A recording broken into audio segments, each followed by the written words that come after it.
Yep, live now on Facebook. Yay! It's worked.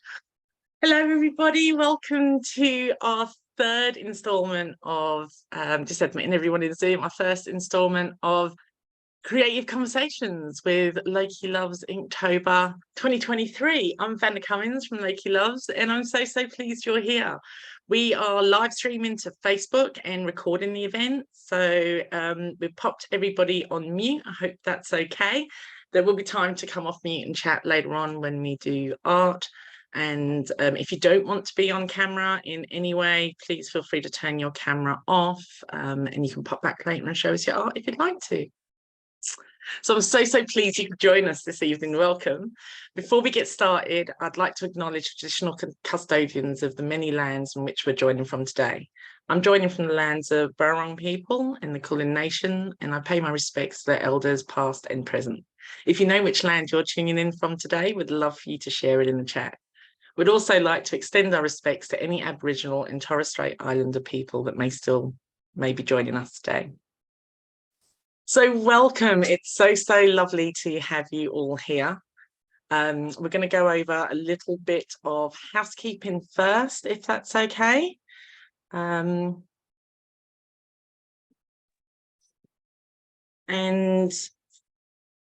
actually, let's talk about what we're going to be exploring. So this week we're exploring Broome. We're exploring the wide sandy beaches and mudflats of Broome. And for those that didn't join us last week, this is the third of 4 events that we'll be running across Inktober to dive a little deeper into the science behind our weekly themes while we draw one of the prompts together. And we've got a fantastic one for you today. So each time we'll start with a bit of a discussion on the day's prompt with both the artist and our expert. And this is a chance to hear about the prompt and the important features to look for when you're making your own creation. Then we'll all get drawing and creating while Cathy chats to our expert about the week's theme. About 6:40, we'll see where everyone's up to with their artwork and give everyone the opportunity to ask the artists and experts about the prompt or theme. Then we'll finish with the details for sharing your artworks and all the juicy info about the next event. So I'll just introduce you to the rest of Loki Loves Inktober team for 2023.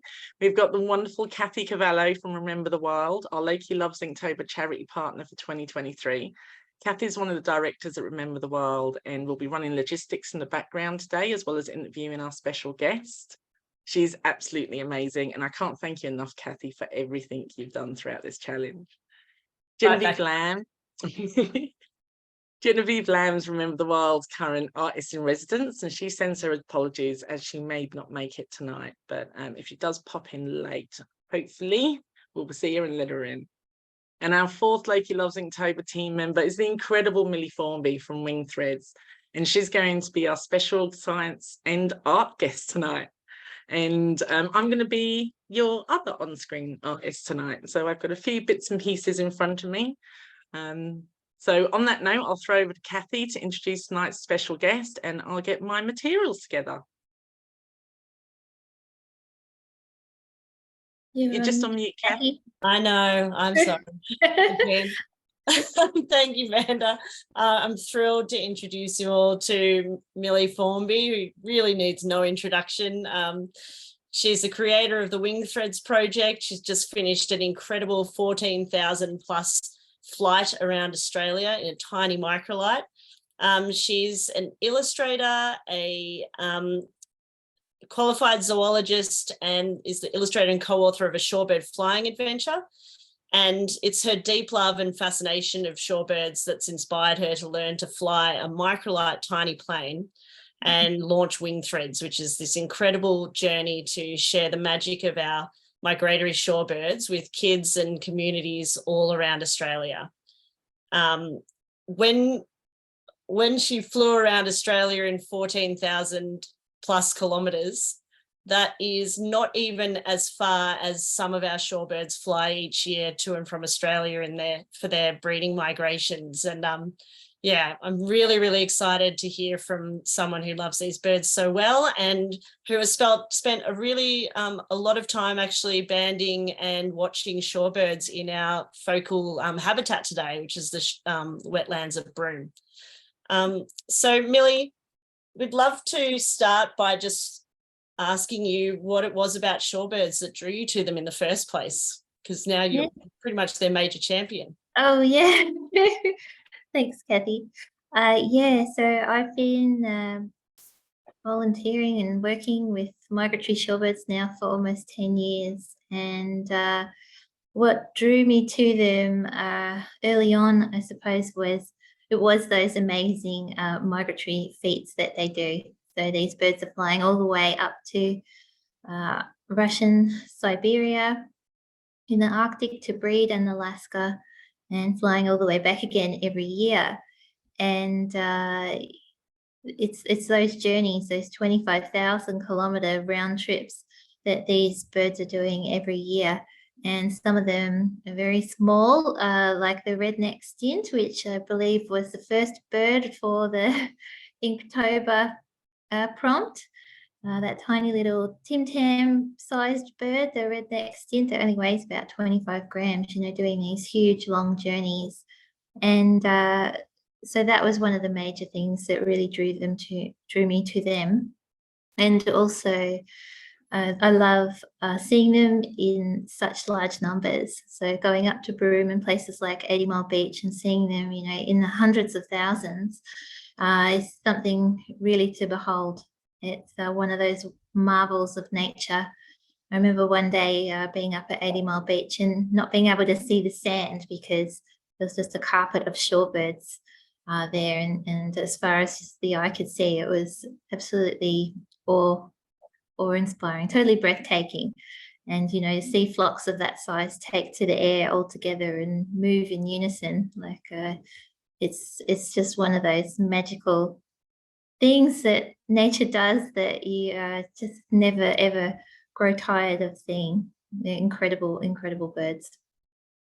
Milly, that sounds absolutely amazing, seeing them on that scale. Definitely going to ask you about what it is about these places that shorebirds love so much. But before we start getting into the theme, everyone probably wants to get out their creative materials because we're going to be drawing together today. And Vanda, I wondered if maybe you'd like to ask Milly anything about today's prompt, which is the ruddy turnstone, and what it is that makes a ruddy turnstone a ruddy turnstone. Please. Well, I know there's a hint in the name, and that's the turnstone, because they'll turn leaves and stones looking for food. And I love the simplicity of some of the names that we've got for our show. But I'm amazed at the plumage transformations they go through, especially like the ruddy turnstone. That's quite a showstopper. But when it's in non-breeding and it's winter plumage, how do you identify them from so many other similarly attired shorebirds? Yeah, well, ruddy turnstones are one of the easier shorebirds to identify because they have bright orange legs. They're about the size of my fist, I suppose, their body. And they're quite rotund. They're really one of the more rotund species as well, very sort of football shaped. And they have a short, pointy chisel-shaped black bill, and they have a very distinct black bib with brown orange wings and that very white belly. So that black bib really stands out against that white belly. And the non-breeding plumage, when they're here in our Australian summertime, it's really just a washed out version of that much bolder breeding plumage. So they still have those orange legs, and that body shape is very standout. And also you're most likely to see a ruddy turnstone down at the beach running around on the rocks or down near the shoreline. So thinking about the habitat they're in is also a really helpful thing. But those bright orange legs, I mean, there's only a couple of shorebirds that have that, and ruddy turnstone's one of them. Yeah, they've got quite a funny little shuffle as well. We're often watching videos like they're a little businessman in a hurry trying to do like a yes, concert with like a little waddle going on.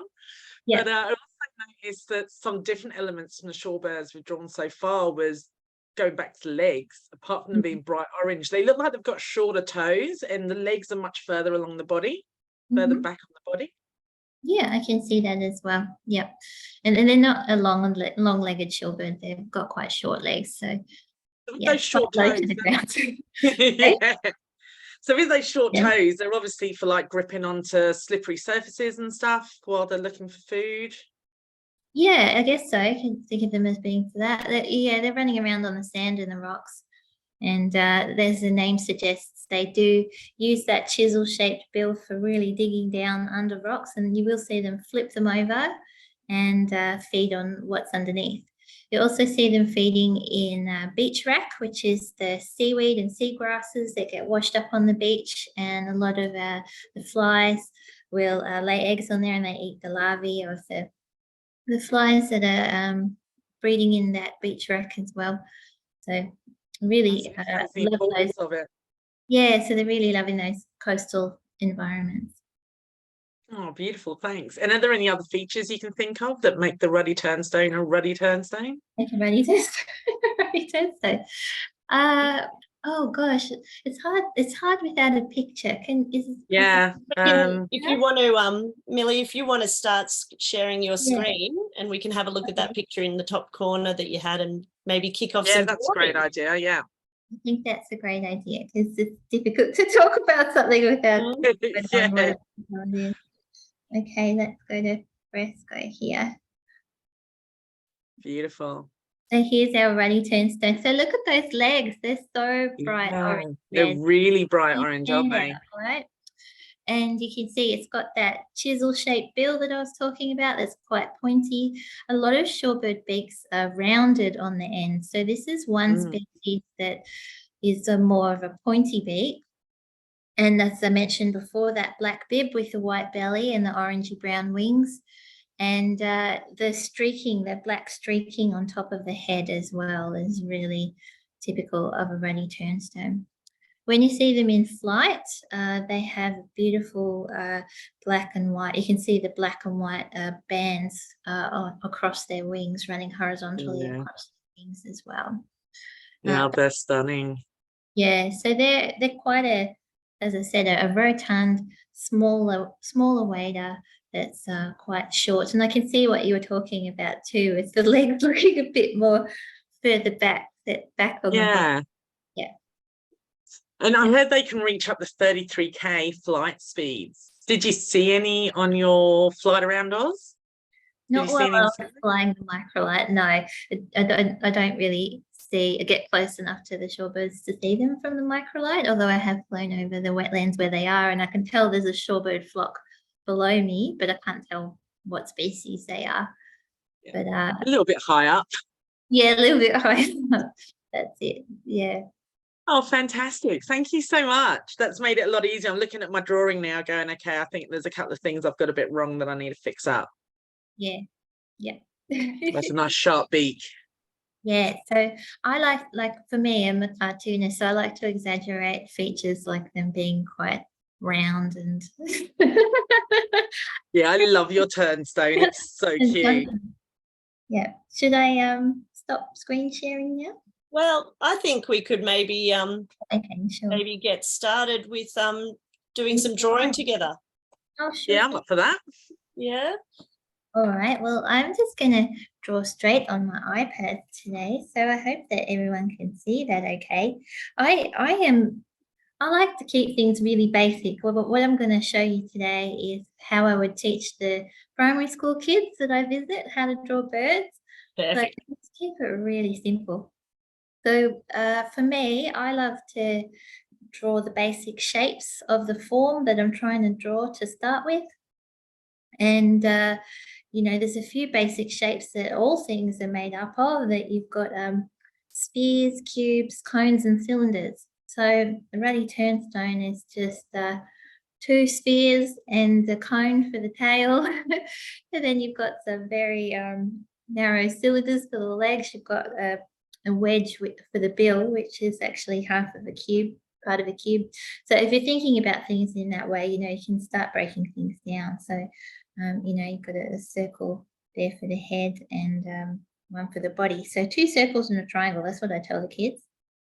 So we're going to map out those shapes for the bird before we actually start adding any kind of details. And that gives you the opportunity to play around with proportions and all of that kind of stuff before you start using those forms as a guideline for creating a nice outline. So I'm going to start with a circle for the head, and I'm going to draw this bird that's in the middle here because it's a really nice side-on view, and drawing birds side-on is much easier than trying to tackle things like front-on view or a three-quarter view or anything like that. So we'll start with our circle for the head. And I'm going to have another go at that. So a circle for the head, keep it simple. Doesn't have to be perfect. And yeah, then you can see the circle for the body is going to be bigger, obviously. And we're going to make it overlap with the circle for the head because this bird, it doesn't really have much of a neck. This is another thing I love about drawing, is it's a great way to learn how to ID birds because you're looking at the same features. And one of the questions I ask the kids is, does this bird have a short neck or a long neck? And this one's definitely a short neck. So let's draw a much bigger circle here and make it overlap with our circle for the head. And you can even see, I might even make my circle come forward a bit more because this birdie does have that chest sort of sitting forward. So there's our circle for the body. And then you've got our tail there as well. That's really just a triangle. So you can put in your triangle back here, and you can even see this bird's got that triangle for the tail.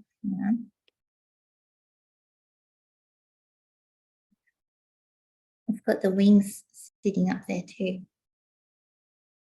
Okay, so we got our two circles and a triangle.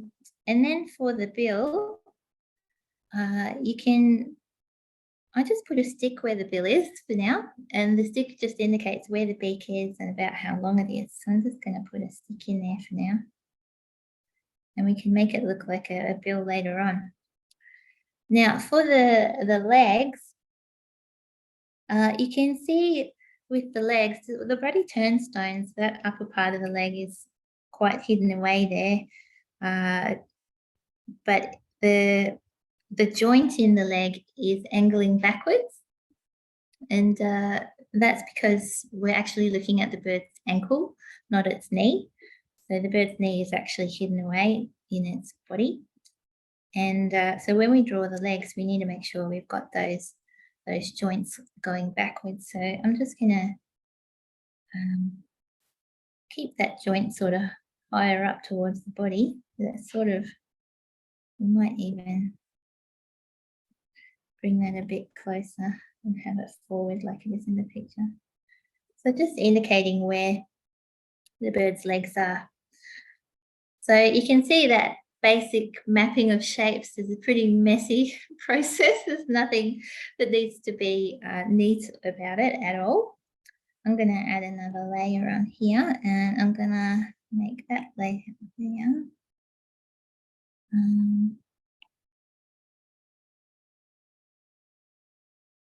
Just going to adjust the opacity of that layer.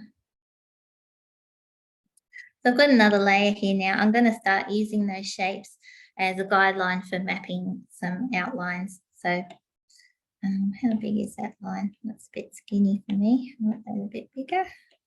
That looks better. Let's maybe turn it down a little. Okay, so I'm going to start with the beak, and we'll have a look at our ruddy turnstone beak. It is quite pointy.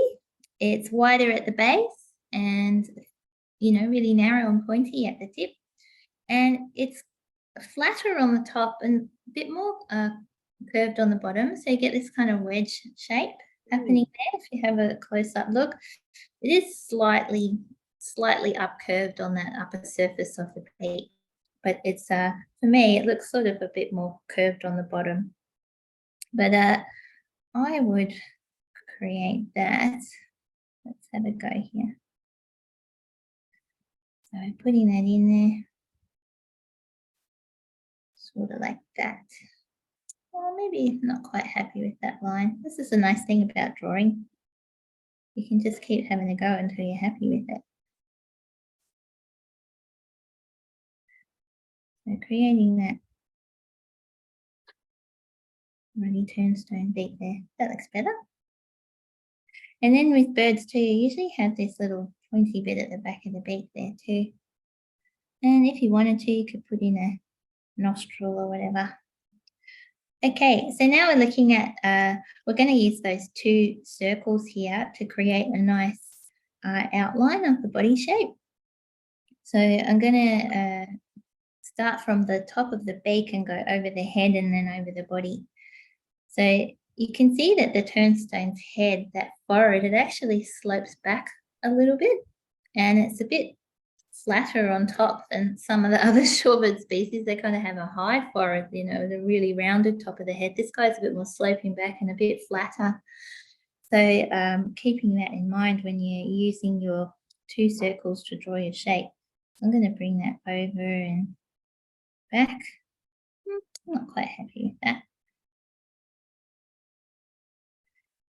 And you can see how where the neck and the body meet, it looks like there's actually a sharp angle there too.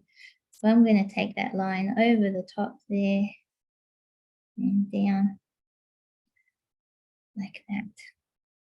Now when we draw under the underside of the body, now this turnstone, he's got a nice belly on him. Quite enjoy that. But you can see how it kind of curves underneath the beak there. It comes in just like your chin to your neck. It's got this curvature under the beak. So we don't want to faithfully follow those circles down and around like this. We want to capture that curve. So we're actually going to take our line into the circle for the head a little bit and then come down and around the circle for the body and then up towards the tail like that. Now here, you can start to map in where the wing is. I can see that these, we've got the under tail there. I'm going to bring my wing in here and bring it out to there where the wing is. Oops. And then you've also got that under tail here. Something like that. Actually, I'm going to add some feathers on there because they're about the same length. Okay, now your ruddy turnstone needs some eyes, so we're going to draw some eyes in there. So what we do when we are finding a placement for the eyes, you can actually imagine where this part of the beak is here. Yeah, if there's a line going back through the head like that, the eye's going to sit on top of that up here. Yeah, so that's how you can, it helps you give you a placement for where your eye should go. So I'm just going to switch back to my vector here. So you can draw your eye in there. I like to give my birds googly eyes because I think it looks cute. So you can do the same if you want to, or you can make it look realistic. I don't really mind. Okay, so my ruddy turnstone has ridiculous eyes. And then when we're drawing the legs, I like to give my birds knobbly ankles because it is a bit thicker around that ankle joint in the leg. It's a bit wider. So you can draw that in as well. So when we draw this, you can. And it's just basically a diamond shape, really. So you can cut it out like this. Now, bird feet are pretty tricky to draw. So, I mean, you can see there, the front of the toes pretty much line up with, let me see if I can add another thing here. Oops. Yeah, the front of the toes pretty much line up with the front of the wing there, the wing joint. So that can give you a nice indicator of how long to make your toes in your drawing. So you can use different parts of the bird to measure stuff. If you want to have a crack at drawing toes, go for it. I'll show you this again. So you can see with these birds, you've got the 3 forward-facing toes. This one in the center is longer than the outer 2, yeah? And then shorebirds have this, what we call a vestigial hind toe. So it's these birds aren't perching in trees like passerines are, other woodland birds, perching birds. They're running around on the beach and in wetlands and things like that, so they don't really need that extra toe for the perching or grasping things like raptors and stuff like that. So that toe over time has just adapted to become really small. There's some shorebird species like sandling that don't even have a vestigial toe anymore. So shorebirds just have the 3 forward-facing toes and this one little vestigial toe. So if you wanted to, you could actually, you can even map that in here.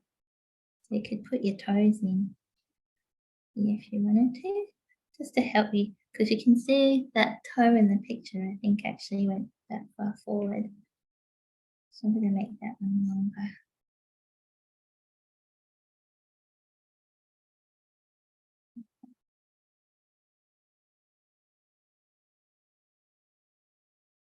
Oops, got the wrong pen. So bird toes, they usually have this little lump at the end. It's so funny. And yeah, you can just draw that in. We've got the overlapping one at the front there. There we go. And they have little claws on there as well. You can put your little vestigial toe at the back there. Now, if you just, feel like this is a bit too tricky, you can always just make the bird's legs look like little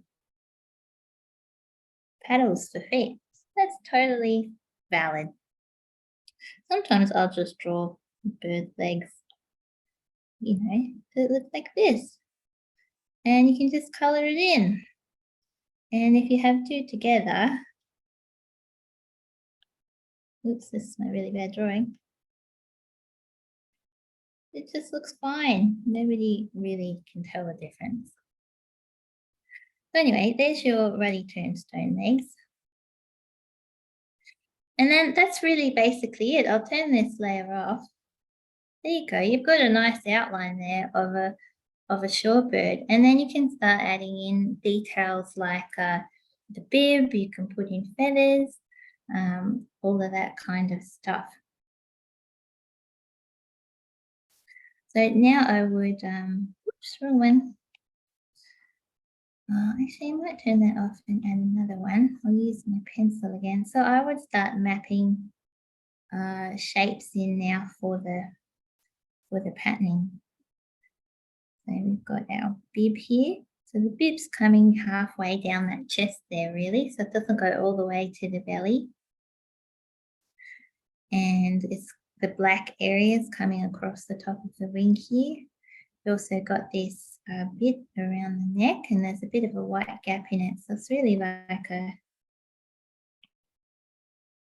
I don't know what you call that. I was going to say a Very scarf. fancy bit. Hey, a fancy bit, a scarf, a fancy bit. I don't know what you got. I have heard somebody describe, how common sandpipers have a white bit in front of their wing. Someone said, oh, it looks like it's carrying a handbag. I'm like, all right, it's carrying a handbag. Whatever you think. Anyway, you can map this out. It's got a little bit of a gap there. It's got the black that actually comes around the eye. It does have this black bit that comes across between the eyes here. Whoops. Like that.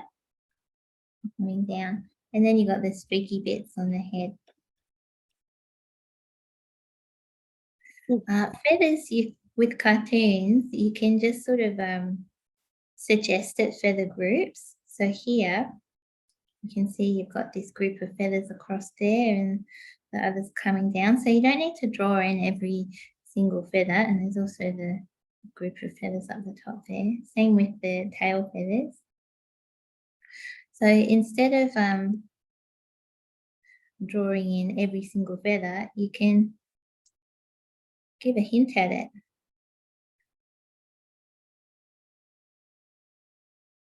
Which is a nice way to do it, hinting at feather groups.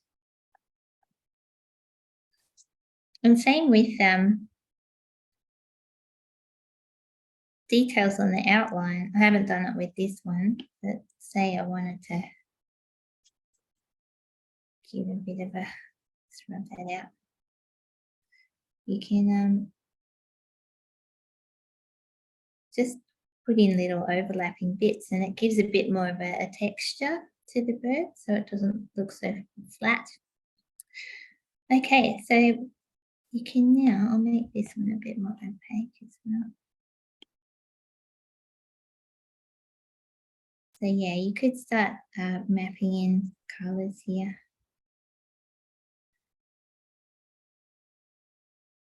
These are looking so cute.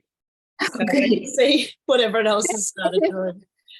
Yeah, well, you just kind of go for it, hey? Doesn't have to be, the most realistic bird ever. Just have a bit of fun with it. Yeah. Okay, so, and this is a nice thing about what I was saying before with like shorebird ID. When you draw a bird or when you draw anything, you're looking at those features. What's the shape? How does it how does the head look? How does the body look? It's exactly the same things that you would look at if you were identifying the bird. So this is a great way to do it. I'm just going to get my bucket. Ooh, I must have a gap in there somewhere. I do. So I'm just drawing this one on the iPad today. But, this program I'm using is called Adobe Fresco. Got white here, this bottom belly part is white. Oh, no, I've got a gap in there too. Milly, while you're doing a little bit of colour there and everyone's starting to colour in their work, so I might ask you a few things, couple more things about the ruddy turnstone and then about Broome as well. Of course you can. So one of the things I wanted to know is a bit about, the ruddy turnstone's migration to Australia and back. Where are they going and what are they doing? Yeah, so ruddy turnstones are one of those species that we refer to as having high site fidelity, which means that they like to come back to the same places every year. So many of the ruddy turnstones that we've banded and flagged have been from King Island, just off the coast of South Australia there, and Victoria. And those birds are flying up to the Arctic and then coming all the way back again to King Island. And we found that out from putting little geolocators on them. And those geolocators, they record latitude and longitude, but also patterns of light, so they can pick up when it's light, when it's dark, and they also pick up on salinity. So you can tell when a bird is on the ground feeding because it'll be, standing in salt water, or when it's flying because it won't be getting that saltwater pattern. And also you can tell when it's nesting because the geolocator will be covered up, and when it's sitting on a nest. So you can tell from different patterns, all these different patterns, what a bird is doing during different parts of its cycle. So we can learn a lot about those birds on their migration with those geolocators. Sorry, I just went off on a bit of a tangent there. Did I answer? No, that's great. Yeah. We actually heard a little bit about geolocators last time when Rowan Mott came to speak about some of the shorebirds too. Yeah, it's incredible. Yeah, not surprised. Yeah. And so so they pretty typical in when they turn up in Australia, because and when they head back, is that? I'd love to hear a bit about just in general our migratory shorebirds that are heading up to the high Arctic. And why are they going there and why they're coming here? Oh, right. Okay, sure. So yes, they head up to the Arctic usually around April. Some go a bit earlier, some can go a little bit later, but generally, March, April is about the time they'll head up north, and they're going up there to breed, as I mentioned before, and they'll stay up there for about 8 to 10 weeks and then fly back here And they usually get back here about now, actually. Started arriving in late August and September, and some come as late as October. The younger birds arrive after the adults, so the juvenile birds will be rocking up about now. And yes, they're really exploiting two different areas that are rich in different types of resources. So today's theme is Broome. We're talking about a place up in Broome. We've got Roebuck Bay and 80 Mile Beach. That Roebuck Bay is listed as a Ramsar site because it's an area of very high biodiversity. And these birds are really exploiting their energy-rich food resources up there. So they're feeding on things like pippies, other small clams, other bivalves, worms and crabs and shrimp. Different species have preferences for slightly different types of marine invertebrates, but these little pippies and bivalves and things like that, they really pack a punch when it comes to the energy content. So they're high in protein and fat, and by gorging on this energy-rich food, it gives them enough fat stores on their body to be able to do these huge migrations. In terms of nesting resources, though, here in Australia, it's really quite limited. The birds don't have places to nest here in Australia. So they're ground nesting birds, which means that they're quite vulnerable to predation, being on the ground. And when the chicks are born, there also needs to be a food source. So shorebird chicks are what we call precocial, which means that when they hatch, they already have feathers, they can run around and they can feed themselves, which means certain parts of their body are already well developed, their legs in particular, so they can run around. And their beaks are also developed, although they're not as long as an adult beak. So they're not probing in the mud. They're having to feed on things like small insects. And there's really not a lot of that here in Australia for shorebird chicks to eat. So the Arctic is providing them with the nesting resources that they need, and also the food that the chicks require when they're born. So the timing of the shorebird chicks hatching it aligns with when all of the insects bloom after the snow melts up in the Arctic. So there's huge, clouds of mosquitoes predominantly that these shorebird chicks are feeding on. So there's plenty of food for them to grow and fatten up before they do their first ever migration south. And the other benefits of being up on the tundra as well, the Arctic tundra is really flat. There's not a lot of trees. It means the birds have a really good view in terms of being able to see predators that might be around, and their breeding plumage gives them the camouflage that they need as well for that particular environment. They've adapted to it. So they're really well hidden in amongst the mosses and the lichen-covered rocks up there. So over time, these birds have evolved to fly these long distances. If you think back years ago, the Earth was under an ice age. So those two resources of where the food is and where the nesting is would have been closer together. The theory is that as those ice has retreated, those resources have become further and further apart, and the birds have evolved to fly further and further distances between the two. That's amazing. Thanks, Milly. I reckon we might, if you can stop sharing for a second, Milly, we might see where everyone else is up to with their drawings. Let's see. Anybody feels like I'll share where I'm up to so far. That's my guy. Oh, where's your one? Is it coming up or not? Maybe I need to pop it up again. I can't see you on my screen. I think I need to do some unpinning. Mm. It's always what happens. All right, here's my one. Oh, he's cute. That looks great. Adorable. Oh, yeah, lovely. Actually, yeah, it's fantastic to look at like using the different parts of the body to measure out other aspects of it, because that's something I struggle with a lot, is the proportions. So yeah, thanks for that, Milly. Vanda, I'll get you to show us yours because you've been working away at a painting. Yeah, getting Oh, there, just getting the. I'm a very slow worker, so I'm glad the focus isn't on me. But getting there, very I'm nice. enjoying doing the spots on the head, starting to get some of the markings and lighter colours in. Mhm. That is gorgeous. Does anybody else want to show us what they've got up to? Maybe someone wants to put their hand up and...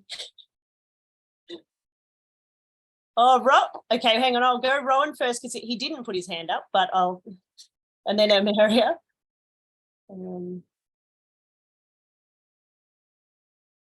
There we go, Rowan. Oh, that's fantastic. Oh, beautiful. That is I really wonderful. like how you've got the, what did you call it under the neck, Milly? Oh, it's just the curve. It's like a little curve under the neck. Yeah, it's really, really nice. Thank you. I'm going to add Amaria's spotlight now.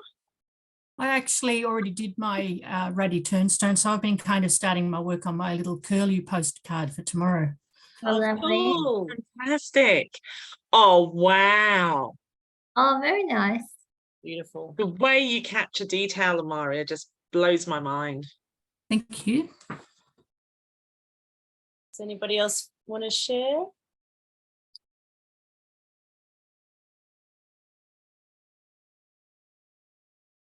Well, I might pin Vanda's video again, and we'll keep doing a bit of drawing. And I'd love to know, Milly, just a little bit more about the habitats around Broome themselves, because I feel like it's one of it is one of the places where most migratory shorebirds gather when they're visiting Australia. Is that about right, Milly?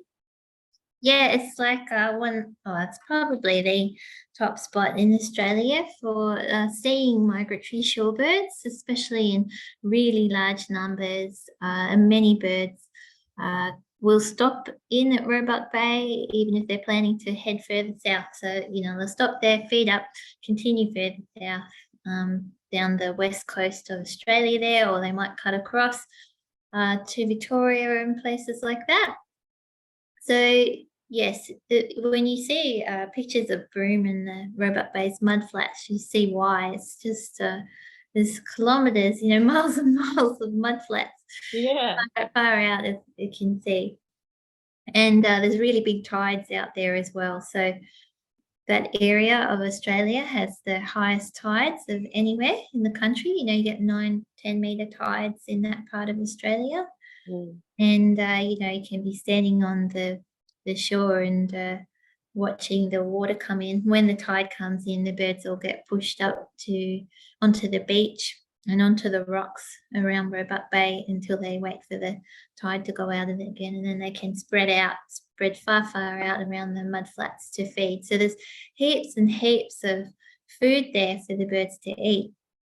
Now, if you think about it, I think an eastern curlew needs 1 hectare of mudflat to get enough food to eat to be able to survive and do its migration. So if you think, the size of these mudflats, I'm not sure how many square kilometres it is, but, it's really providing enough resources for tens of thousands of birds, and that's why it is one of those hotspots.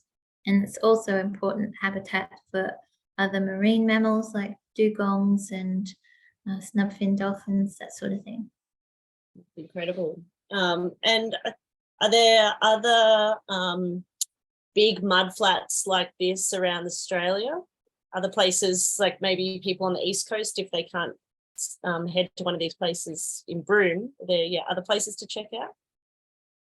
Yeah, Moreton Bay in Queensland is an excellent place to go and see migratory shorebirds as well, particularly around places like Toondah Harbour and further south as well. If you're in Victoria, Corner Inlet is one of the hotspots for seeing migratory birds, and Western Port Bay as well is an excellent spot for shorebirds in Victoria. New South Wales, places like Port Stephens and the Hunter Estuary. Stockton Sandspit in the Hunter Estuary is an excellent spot for seeing migratory birds. And yes, all these places have in common those areas of extensive mudflats where the birds can spread out and feed, and there's heaps of food for them there to eat. One of the things that I really love about shorebirds is the diversity of different bills, like long and short and curved. And I feel like mudflats are a place that allow like a wide variety of shorebirds to exploit with their different lengths of bills. Can you tell us a little bit about some of the bills and different foraging habits of these birds? Yeah, sure thing. So yeah, all the shorebirds, as you said, they're feeding on mudflats. They're perfect for probing beaks in the mud and finding, different invertebrates that are buried in there. But you can imagine, when you've got a flock of tens of thousands of birds and there's several different species there, there's going to be some competition for the food that's there. So the species have evolved to reduce competition by adapting to different prey types, and that you can see that in the variety of different bill sizes and shapes. So there's about 37 species of migratory shorebirds here in Australia. Yeah, and they have everything from, short, pointy, chunky bills like plovers for picking things off the surface, to long, down-curved,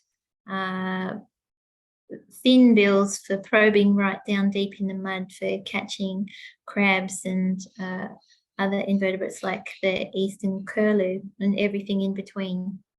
So when we look at shorebirds to identify different species, bills are one of the first things to look at. Is it long? Is it short? Is it curvy? Is it straight? Is it up curved? Is it down curved? These are the things we're looking at, and what color is it as well. So yeah, all those different bills are really essential for bird ID. Yep. And other thing, that's amazing about shorebird bills is that they can sense where prey is buried in the mud as well. They have special pits on the surface called Herbst corpuscles, which is an excellent name, and they can detect differences in pressure. That's on the surface of their bill, is it?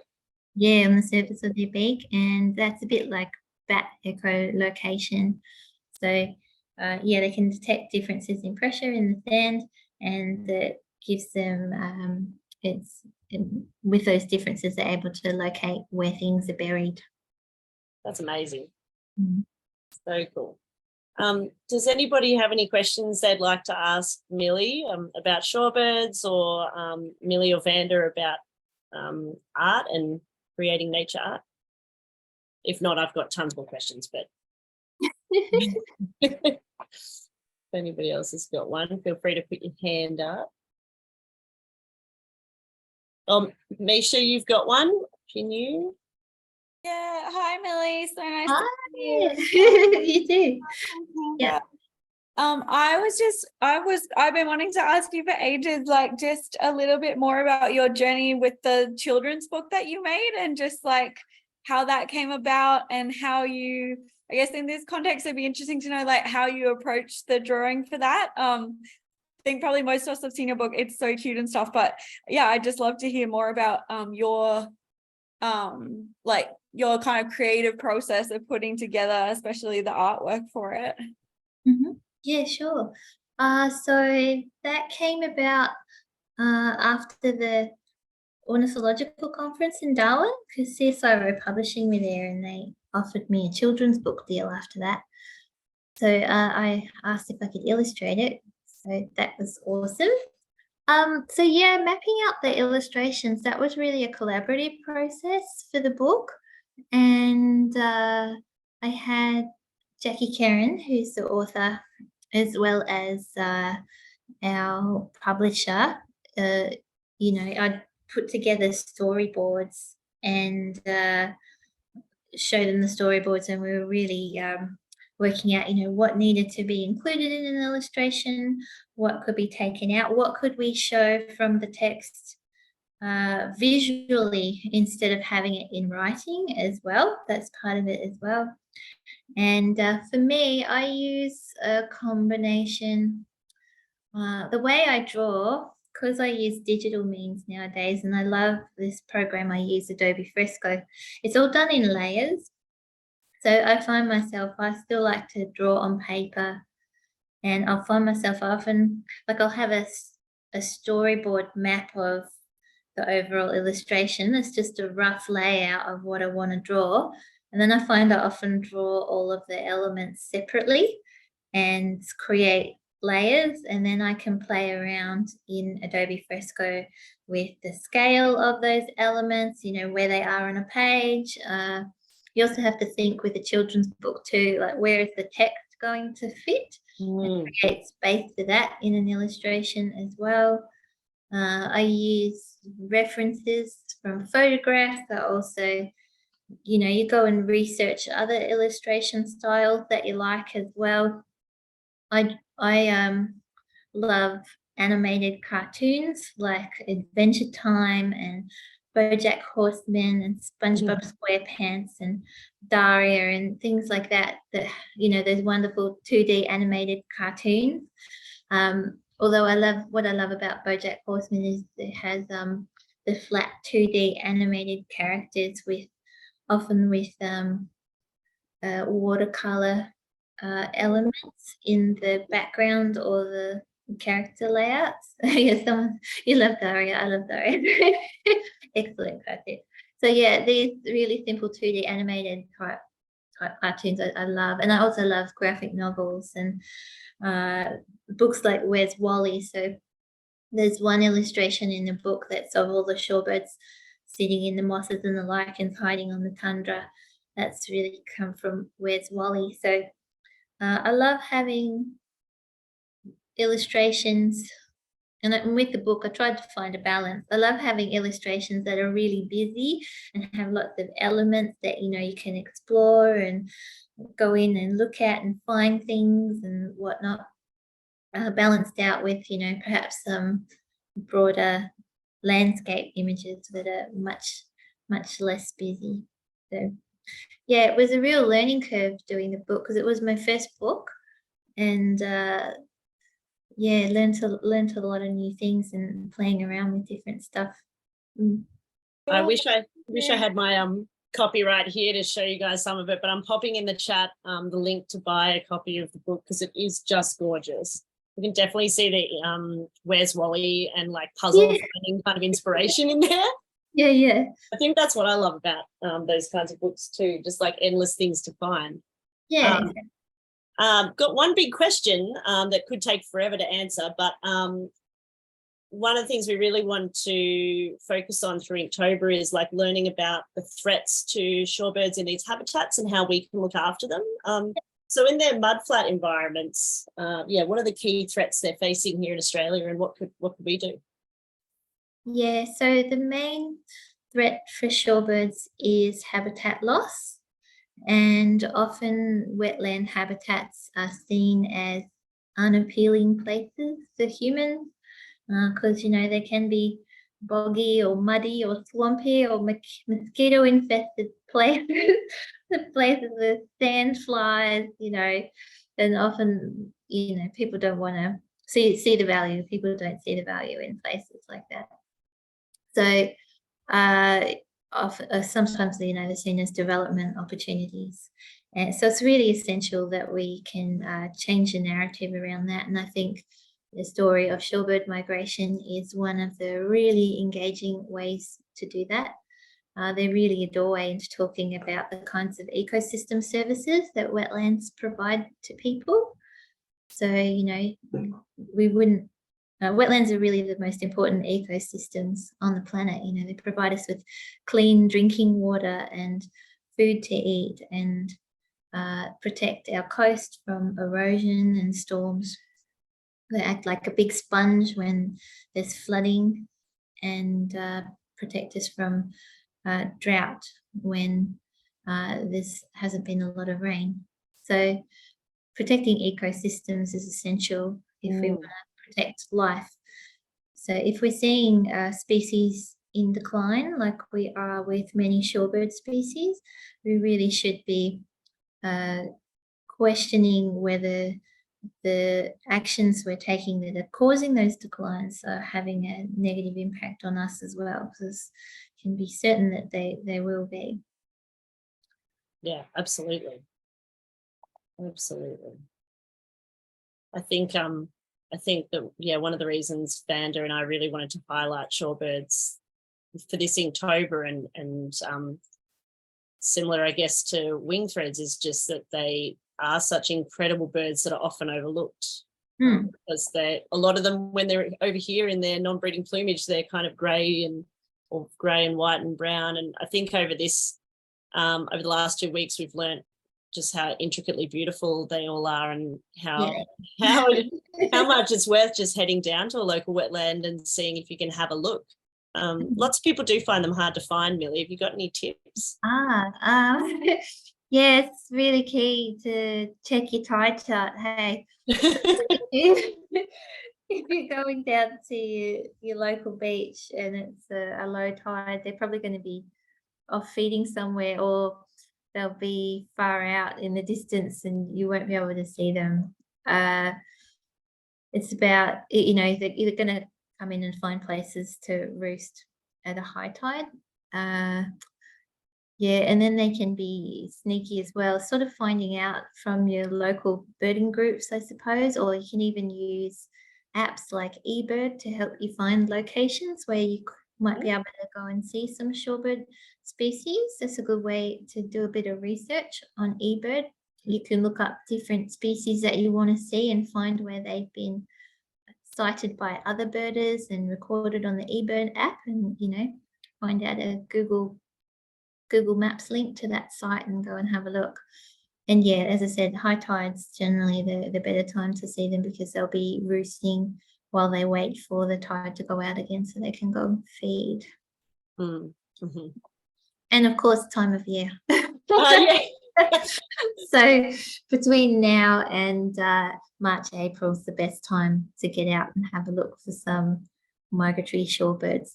We also have a resident shorebird species, though, that you can see at any time of year. And same thing, though, tides affect those birds. Yeah. Yeah. Awesome. Thank you so much, Milly. That's been fantastic. I've got so many more questions. I'm sure everyone else does too, but like usual, I have run us pretty much out of time. Really quick. Well, I know it does, doesn't it? I'll throw back to Vanda. She's going to tell us a bit about what's coming up over the next week and the rest of Inktober. Thank you so much, Milly. Oh, my pleasure. Thanks for having me on the webinar today. It's been absolutely lovely hearing you talk about your journey and getting those insights. Thank you so much. I've kind of been half distracted at times, just looking up in joy with these little nuggets of information, and then trying to remember to go. I've meant to be painting, and just because it's watercolor, sorry, let me just wet that edge because it will irritate the hell out of me otherwise. Okay. What have we got coming up? What have we got coming up, Cathy? We have got the wonderful Misha, who's on the call today. She's joining us next week. And she's going to give us information about the tundra, which is going to be fascinating. It's it's an area I know so little about, and yet it's so important to shorebirds. I think it's going to be quite fascinating to hear, how they actually get around breeding without having what most of us would consider a nest, but having a scratch in the ground. So that's going to be really interesting. And I'm interested in diving into eggs as well, and seeing, when I was at the Edith Belford Hide the other day, they had a few eggs there, and I found it really fascinating looking at the different patterns and stuff on the eggs, and just how well they actually camouflage. The same with the chicks. So we've got some amazing prompts coming up this week for Broome. Yeah. We have the Fast Eastern Curlew tomorrow, which is going to be incredible. I'm so excited about drawing this bird with its long beak and that elegant neck. The Wimbrel was amazing, but I'm super excited about the Far Eastern Curlew. And then we've got soldier crabs, which are so cute and blue, and I think we're going to get some really nice, fun little interpretations of those. the pteric sandpiper with its incredible pattern. He's also got a wonderful plumage. And we've got bristleworms, which are going to be another fun one where we can kind of kick back and have an easier kind of day drawing, a bit of a break from all of the detail. But they're so interesting to read about as well. And I watched something on YouTube the other day. I'm not going to give away any secrets yet, but yeah, they're quite fascinating. We've got the lovely little grey shrimp, which are super cute and virtually see-through, so they're going to be quite a challenge to create.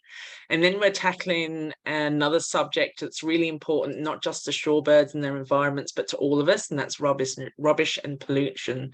There's some amazing projects that have been going on the last couple of years for cleaning up waterways, and hopefully they're helping our shorebirds quite a lot. Awesome. Alrighties. Well, sorry, I'm just adding some links to the chat so that everyone can find where to get the link for next week's event, and also so everyone can join us in Inktober. If you haven't already started the challenge, we would absolutely love you to join. You can start any day. You don't have to go back and draw the old prompts. You can draw any prompt you like. It's just all about learning different shorebirds, what they're eating, what they're up to, and having a go. And yeah, the artworks that have been coming in so far have been absolutely just so gorgeous. You can have a look on Instagram at the Loki Loves Inktober 2023 hashtag. And also we've got a community Inktober gallery as well, which I'm just going to add to the chat now. So if you're not on Instagram, we'd love you to add your drawings that you've been doing to our gallery so that we can see them all, because yeah, it's been thrilling seeing how much work everyone's put into them and just what everyone's learning.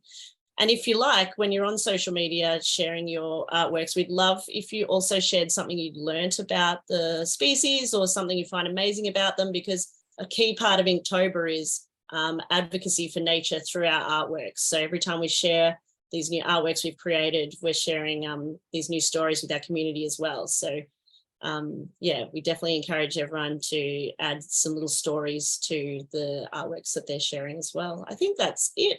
Vanda, is anything else? I think that's about it. One thing I can't, because I've been painting, I kind of get into my own little world. I don't know if you mentioned anything about the Wing Threads documentary on ABC.